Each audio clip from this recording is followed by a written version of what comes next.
And we'd love to introduce to you Cory Palazzi. And as was mentioned, he is a consumer of our region, as well as a member of he's one of our regional advisory board members. He's 27 years old, and handsome as you can tell. And that's a very engaging person.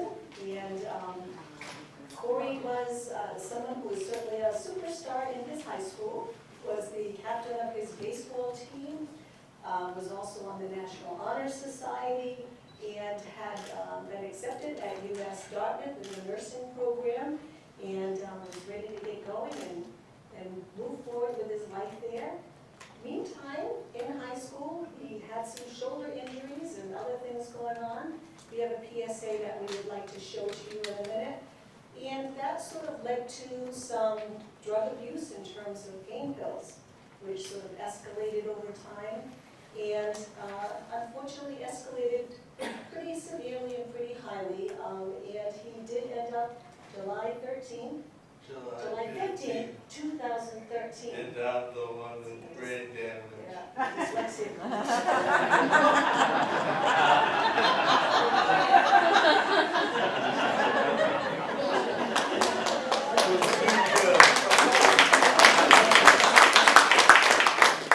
Cory, at this point, is 1 year and 10 months into his recovery process. Been through a lot, been through Spalding rehab, has had home therapy, and has, like some of our consumers, hit that wall where people are feeling that at this point he's met his maximum potential. So there's always that fight going on. This is sort of the next phase of clients that we are seeming to get. You have another person on our regional as advisory board, as well as a few other clients that Cory knows. We do have, as Luis Nolasco mentioned, a new group of people coming in between the ages of 19 and 30 who have CVI for multiple reasons. We have one who was because of a brain tumor extraction, one similar to Cory who had a problem with anorexia and mixed a lot of Red Bull, vodka, and diet pills, trying to keep herself at that level of weight that she thought was acceptable, and also has very severe CVI. So there's a number of issues coming up. Right now we have about 5 consumers in this age range, and Cory was very willing to come, as he always is, to talk to groups. He has turned his negative into a positive in that he is speaking to community groups, high schools. He's done a couple of PSA spots. He's been on national news. And his mother has also taken that role on. And as we speak right now, she's at a national conference in Chicago, and she is speaking to groups about the parent perspective, what it's like to have put your child through many rehab facilities over the years and a lot of other things. Giving her a lot of gray hairs. And giving people some advice and some support around all those parental issues. And most of actually right now, all of those consumers that we have are SR clients. At this point in time, we usually start out with a VR counselor, just to pre-screen that there isn't, at this point in time, maybe in the future, vocational potential to go back to work. And so they do fall on the shoulders of the SR workers who have varying degrees of things that they have to do with consumers who have needs like Cory. And what has happened over the last few years, as most of you know, SHIP, the State Head Injury Program, is not accepting new clients. And so at this point in time, all of these clients do get discharged home. And I think Cory and I have talked about this with very little of a discharge plan. Yes. So when we encounter the situation, the family, of course, has no idea of all of these things that are potentially available. So a lot of the services that end up being pulled together are more advocacy in helping the family access those community services. It's not the traditional RT, O&M, AT, although that comes into the picture. The most immediate needs are for getting on Mass Health, PCA program hours to help the family with some of that kind of relief. Maria has also helped in terms of flexible family support because Cory has a goal of getting back into using a computer. And he has been able to get more hours of PT. I think a lot of people are being very creative in this generation that the PT, the OT, they're actually filming you, Yes. doing your tasks and showing that there was potential regression, and that made the case for additional hours. And that being said, and that was good for Maria, she could swoop in and put in a flexible family support request so that his family could buy him a laptop computer. Maria was able to purchase him an adapted keyboard, and now we're at that point where all of that has to come together. Again, with our Margaret Gaffney, who had already gone out to the home to help the family access NVDA as a speech system for him on their home computer, but you don't have enough time to actually access that computer because mom needs it for homework because she had made the decision to work from home. So Cory obviously wants to have his own system set up, and that will happen soon too. But maybe we can show them the PSA spot.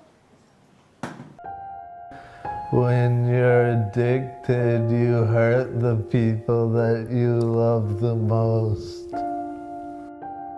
People don't realize that an addict is the kid next door. It doesn't stop, it just keeps mushrooming and getting worse and worse until it just spirals completely out of control. My life sucks now.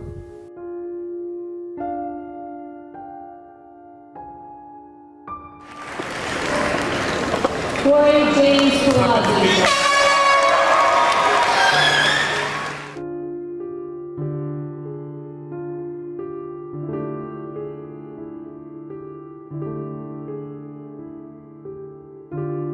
So it was July 15th, 2013, and my cell phone rang. My name is Tom. I live with Cory in the sober house, and he said, I'm sorry to tell you that he relapsed. The neurologist came in there and pretty much kind of said, well, we think now he might live, but he has extensive brain damage, and maybe his brain is only functioning at 20%.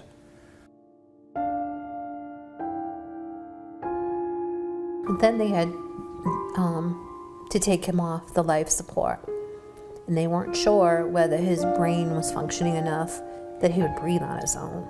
So that was kind of scary within itself, not knowing whether once they turned that machine off, whether he would breathe on his own. I remember when I woke up at the hospital and I had a tube down my throat and it hurt and I couldn't see anything except a white sheet.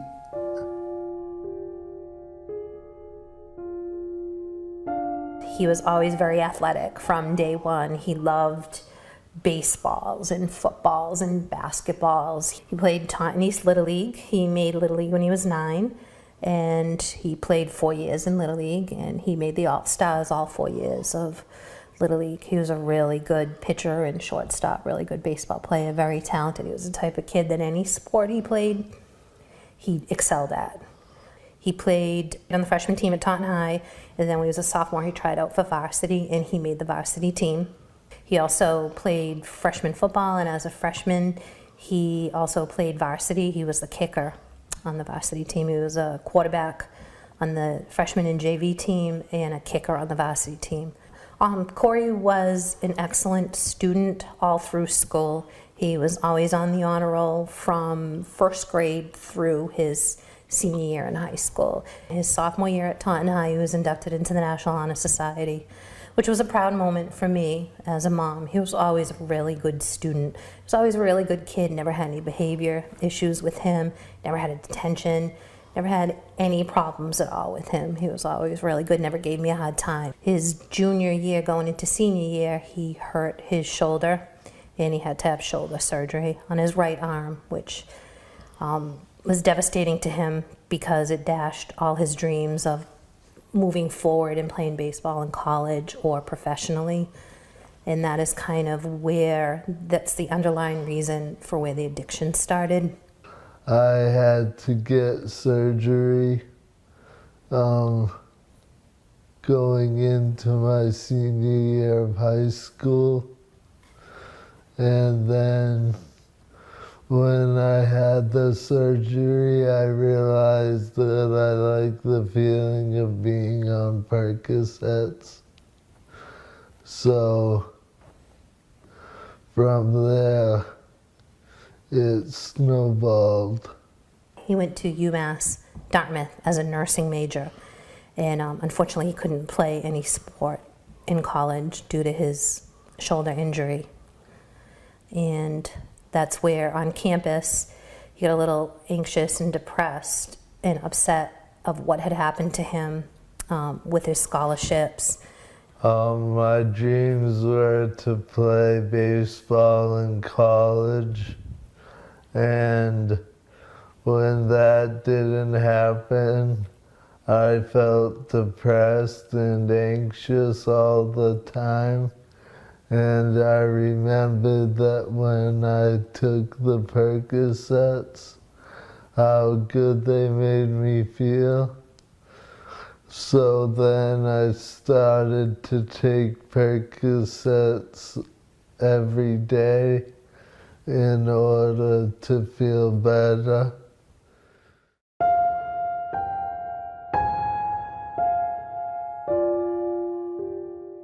He was going through a lot of emotional things, some depression, some anxiety, and my husband and I weren't really aware of that, only because he wasn't living at home. I went from pills to heroin one day when I went to a friend's house, and he had heroin, and I tried it, and it was the best feeling I've ever felt. We knew that he had a problem with prescription pills, with Percocet and Oxy, and we were trying to deal with that, but nothing prepared us for the moment that we found out he was using heroin. It was Christmas Eve, 2009. Dave pushed the door open and he was in there with a needle. Doing heroin was me chasing that original high the whole time. Some people call it chasing the magic dragon. If he was using every day and he was out at, his grandfather's house or out socially or working a job, nobody would ever know. Because it comes a point with heroin where they don't use to get high, they use to get by. Because if they don't use, they're gonna get sick. To buy the drugs, I would pawn stuff from the house. I even pawned all my mother's jewelry and my grandfather's wedding ring. I used heroin to maintain my daily life. We tried to reason with him. We tried so many different addiction centers. We just tried everything, and nothing worked. And it just gets to a point where you have to realize this is way bigger than we are, and we just needed some professional help. There's so many resources out there for parents, but we weren't aware of any of them. And Dave and I would sit in our kitchen, like, where do we turn? What do we do? I'd never dealt with addiction before in my life. I was ashamed or embarrassed to ask anybody about it. Mm-hmm. And I don't know, I just felt like it's not out there enough. There's not resources. There's a ton of them, but how do you find out where they are and what's available to you? A lot of them, when you send them to a short-term thing, like 7 days, 10 days, whatever it is, they're not going to get it in 7 or 10 days. And I think insurance companies kind of need to maybe rethink that about how they deal with this issue.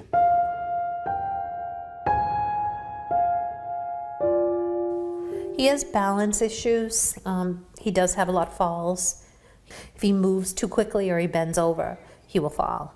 So he can still walk around and maneuver around and do okay, but he can't see small print, he can't read, he can't use the computer, he can't use the cell phone. I have to help him in the morning when he gets stressed. He can't button or zip. I have to help him tie his shoes. He has problems holding utensils, Brushing his teeth. brushing his teeth, those kind of normal everyday tasks. He can't, cut his food, or we even have special utensils that we bought. Yeah, he's that have getting bigger better with handles. those. He's getting better with it. those. But it is a difficult time for him just to feed himself.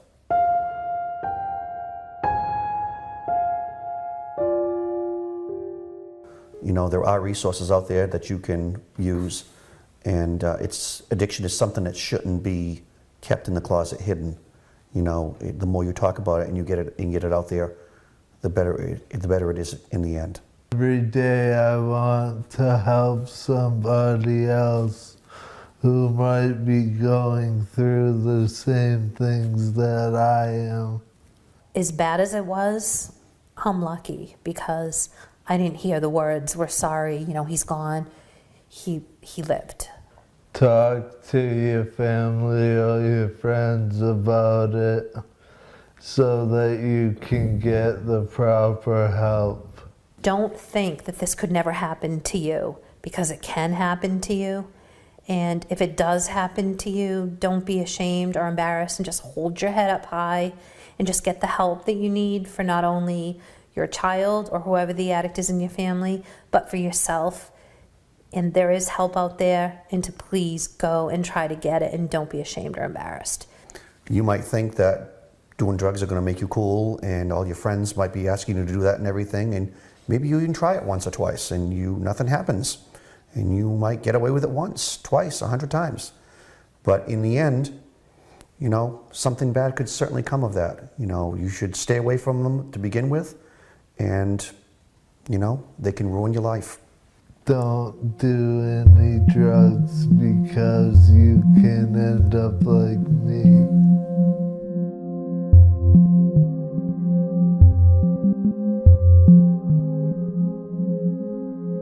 I would like to say that video is a little outdated because you can't,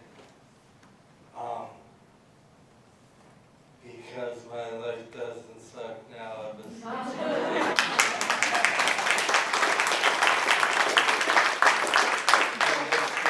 Linda came into my life. My life has gotten much better.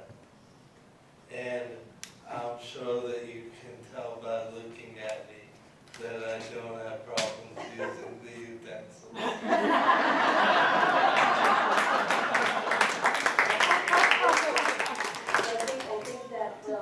That goes to the point of the fact that rehabilitation goes on for several years, and that people certainly can improve, and Cory has improved greatly, and he does take his utensils with him, and is help with him now, and then you'll move on from there as well.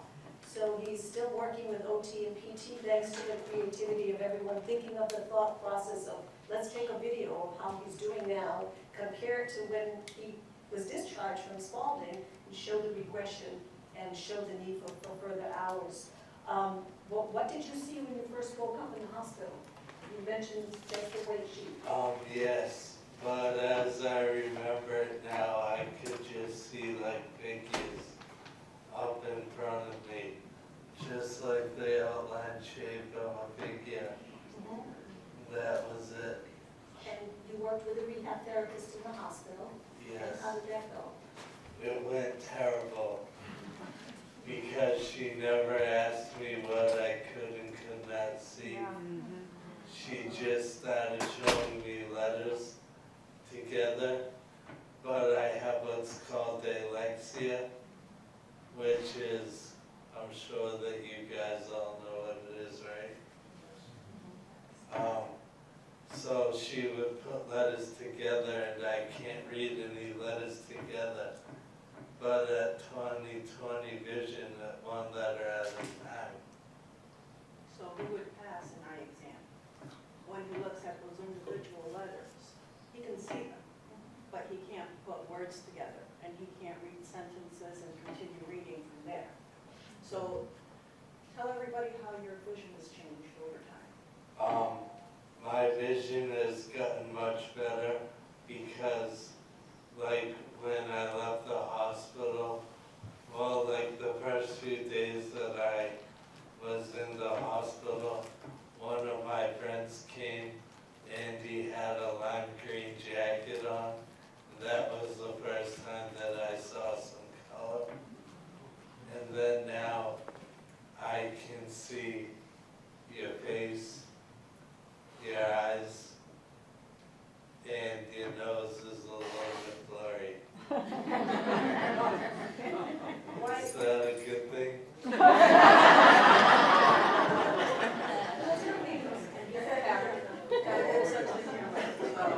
That's Cory for you. Why do you think your vision has changed, Cory? What do the medical professionals tell you about this change? They just tell me that because my brain might be rerouting itself, like instead of A going to B in a straight line, it now has to go from A to B in like a circular pattern. So my brain is getting better and better, which in turn makes my eyes much better. And do you think it'll improve over time even more?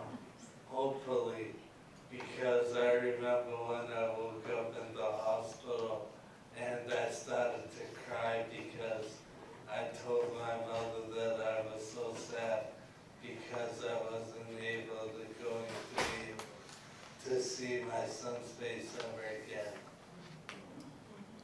But that has changed for the better. So now you're able to see your son's face. Maybe not every little detail, but you're able to see his face. Well, I know that he looks like me, so I know I'm being facetious. So what would you like to see happen in the future? Better communication between the doctors and the patients and their families to tell them like about the Mass Commission for the Blind, because when I left the hospital, they never even told me about the services of the Mass Commission for the Blind.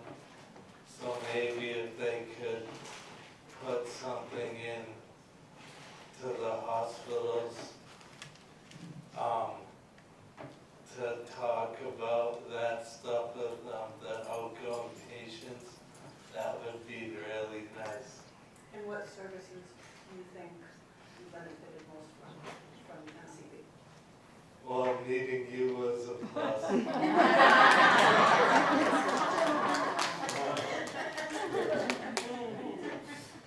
And you too, Linda. Yes. Besides those 2 things, just being able to talk to other people who are blind and what they're going through has really helped me in my processing all of this information and stuff. We had mentioned that you're going to be getting a computer, and the process is slow, obviously. We take it one step at a time, as Cory and I have talked about. It takes time. It doesn't happen overnight, so baby steps. But our first goal is, getting that computer and maybe start practicing with a Hadley School for the Blind to see how good Cory is on a computer, and then build up his skills from there, and hopefully eventually transition to college and finish or continue with his education. What do you think is going to be most challenging about it? Learning how to type again, because my fingers really suck. Sorry, I don't know another word for that. So we're going to be working with his OT, obviously, in getting back into a typing system or an alternative to a typing system, and work together with probably Easter Sales, a few other agencies as well, to see what we can all come together. Our AT department, Easter Sales, your OT, bringing everyone together. It takes a number of people to try to figure out what's going to work best for Cory? Cory has also had O&M, orientational mobility, and that was helpful for identification because the trouble we were running into if Cory went out, because of his issues and the motor issues that he has, people sometimes would think he was drunk. They didn't understand he had a disability. And that was how I convinced him to take the light thing. Because he was, in denial. It's part of the process. He's overcome that now and he's doing great. He's an inspiration to everybody. But at first, of course, he didn't want services. Because I thought that being blind meant that I had to wear those square sunglasses. Walk around with a white cane and have a dog. Except that I really look like a dog. But I gave the sunglasses and an African walking stick. So it took a little convincing because Mom and his stepdad and Cory had gone away on vacation. And Cory took a fall, coming out of an elevator. And people were walking by and said, look at this drunk. They thought he was drunk because, he has trouble with mobility. So we were able to get him some mobility instruction, at least around the house, as you can tell him going on the video up the stairs. But the main reason was that identification, that he has a problem and, it's all part of brain damage.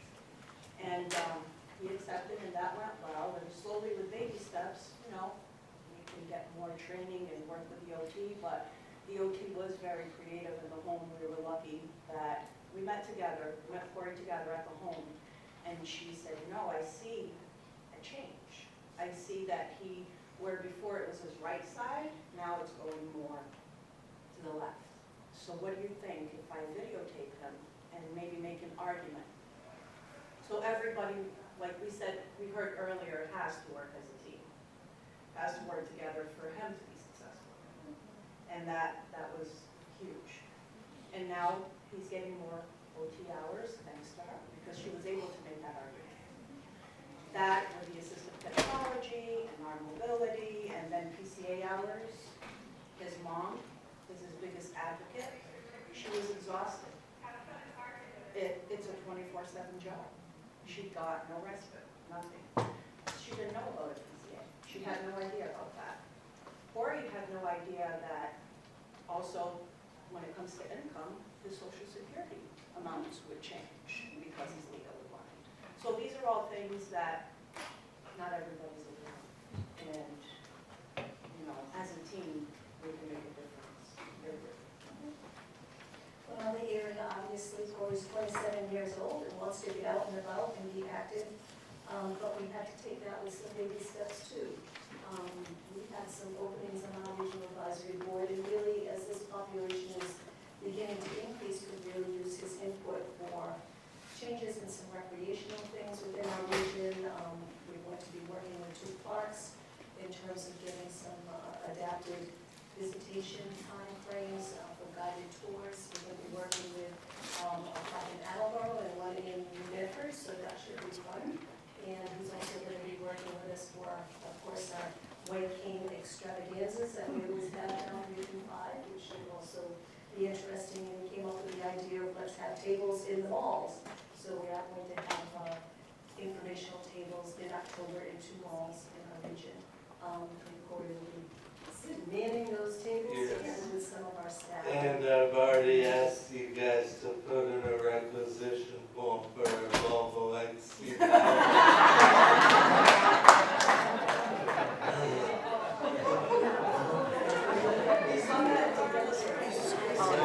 need that to go to the mall in style. Yeah, and I can drive. As long as they're going below 30. And then Maria discussed with his mother the potential option of going to adult day health, and that has had good bad success. The first one, we weren't really very happy with. No. The second one was It was a little bit a better. little bit better, adult day health centers are, of course, designed around elderly. Might not be people there that you can quite relate to at your age range. So that's been good and bad, so we're still going to continue to work on these things. But this is the type of individual who our SR system is getting, and he's improving a great deal, has a new normal for himself, and has a lot of good things to come in his future. And it's amazing how far you've come since we started to work with Marie.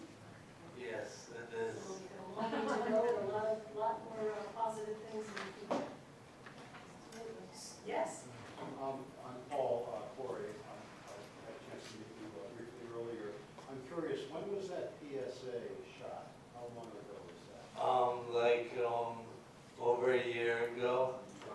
So obviously we can't tell how much better you see, but just hearing you speak, it's quite apparent that your mind is coming back terrifically. Your vocabulary is extraordinary, facetious. And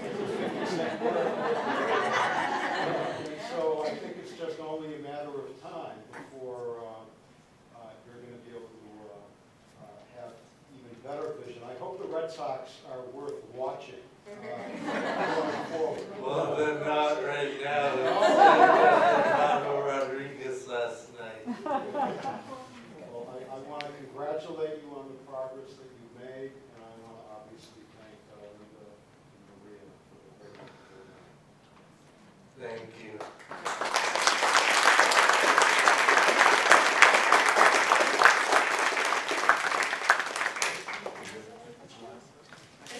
Well, I just wanted to say I'm really, really happy that your brain injury didn't affect your sense of humor. You can be a stand-up comedian if you choose to, as a vocational goal. And also, I was so, all that you have done is amazing, and you've had a lot of help from other people. But your mom really struck me in that film of just the strength of a mother, and how I'm sure she was very inspirational and helped you get to where you are now. She's his Yes. biggest fan. You would be that strong too if you had to put up with me. She had no choice. She's amazing, and she's embraced this whole process and become quite an expert herself, and is sharing all of her experiences with others. So what would be better than that? Yeah, she wanted to be here today. Unfortunately, she had to speak at a conference in regards to that, but she actually runs a group in time for people who are dealing with this. Because it's an epidemic. I have to say, we're seeing it more and more. There's, especially our young population, there's a lot of overdoses and drug abuse happening, and a lot of the folks don't know what to do, like she said. And she put that group together in Taunton with a couple of other people that were going through the same thing, so that they wouldn't go through what she went through. It's called Learn to Cope. Learn to cope. Wow, And Cory did have a non-com shot that day, wow. but it doesn't necessarily mean that you are going to be unscathed without any disability outcome at all. Yes, because I was too far along. That the Narcan shot didn't do anything. And he was given the last rites, and the Narcotics Anonymous group was around his bed and outside the hospital and supporting him, and all that positive energy seemed to do a lot of good. He happened to be in the right hospital though, that could lower his body temperature as well. Yes. Hi, Cory. Hi. Thank you for sharing your story with us. And watching this video, I was thinking of the story of Chris Herron, another very Yes, good comic. yes. Incredible heroin. I've read his book. His sister-in-law used to work at the Commission for the Blind. Well, then this is going to be an easy question. Chris Herron, as you know, does a lot of fantastic public speaking, particularly with this particular case of young athletes, star athletes getting an injury, going on painkillers, and unfortunately one day discovering the power of heroin. And I'm just wondering, have you thought about public speaking as well? You talk about, with parents and so on, but what about young athletes giving a sense of awareness that this could be a Yes, because I speak at schools Except that I don't make anywhere around the amount that Chris has. Unless you want to be my agent.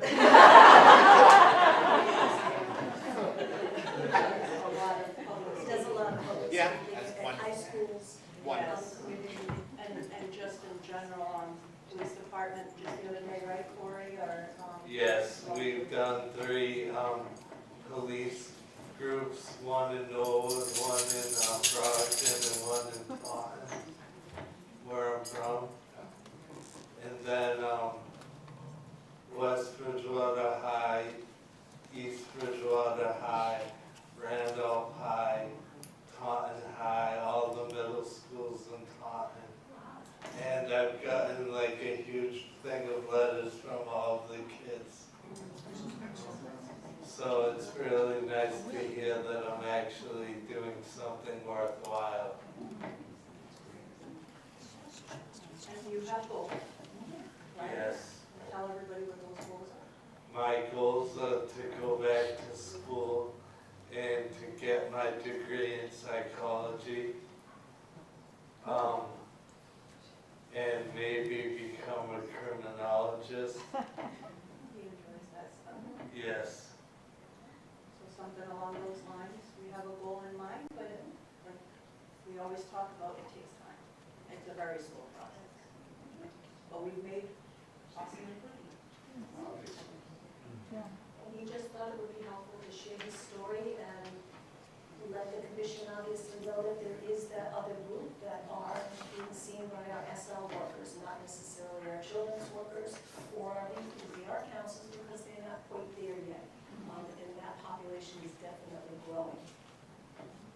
And I think we do probably have, we have our rehab teachers who are looking even for more training in how can they approach and work together with OTs to help someone like Cory. So, you know, that's another area as we begin to develop and grow our skills in CVI rehab that we would love to see as well. But thank you very much. We know it's Friday.